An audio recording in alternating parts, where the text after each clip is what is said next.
ஒரு motor run ஆகும்போது நம்ம முக்கியமாக கவனிக்க வேண்டிய ஒரு விஷயம் என்னன்னு தெரியுமா? ஆம்பையர். ஆம்பையர் தான் வந்து அந்த மோட்டார் பர்ஃபெக்டாக ஓடுதா இல்லையாங்கிறத நம்மளுக்கு சொல்லும். பொதுவாக எல்லா பேனல் போர்ட்லேயுமே ஒரு ஆம்பையர் மீட்டர் இருக்கும். சப்போஸ் அந்த மாதிரி ஆம்பையர் மீட்டரில் ஏதாச்சும் எரர் வந்துச்சுன்னா எப்படி செக் பண்ணுறதுங்கிறத நாங்கள் இப்போ சொல்லித்தரோம். ஸோ என் கையில் இருக்கிறது தான் பார்த்தீங்கன்னா கிளாம்ப் மீட்டர்.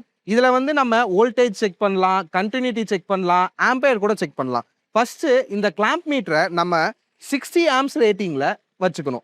வச்சுட்டு இப்போ இதில் எப்படி ஆம்பையர் செக் பண்ணுறதுங்கிறத பார்க்கலாம் வாங்க.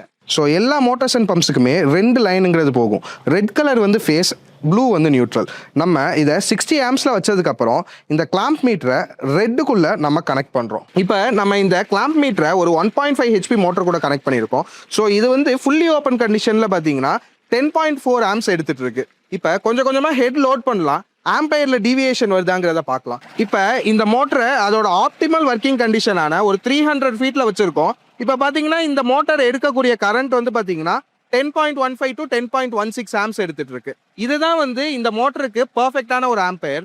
இதுக்கு கீழே போனுச்சுன்னா போர்ட்ல தண்ணி கம்மியா இருக்குன்னு அர்த்தம். இதுக்கு மேல ஓவர்லோட் ஆனிச்சுன்னா வந்து பம்ப் வந்து பிடிச்சி ஓடுதுன்னு அர்த்தம். ஸோ இந்த மாதிரி தான் ஒரு சிம்பிளான டயக்னோஸ்டிக் வந்து நம்ம ரன் பண்ணணும். இந்த மாதிரி ஒரு ப்ராப்பரா போர்வெல் மோட்டரை கைடன்ஸோட வாங்கணும்னு நினைக்கிறீங்களா? கீழே இருக்க எங்களோட கான்டாக்ட் நம்பர் கால் பண்ணுங்க. நாங்கள் உங்களுக்கு கன்சல்ட் பண்ணி பெஸ்ட்டான போர்வெல் மோட்டரை சென்ட் பண்ணி வைக்கிறோம். தேங்க்யூ.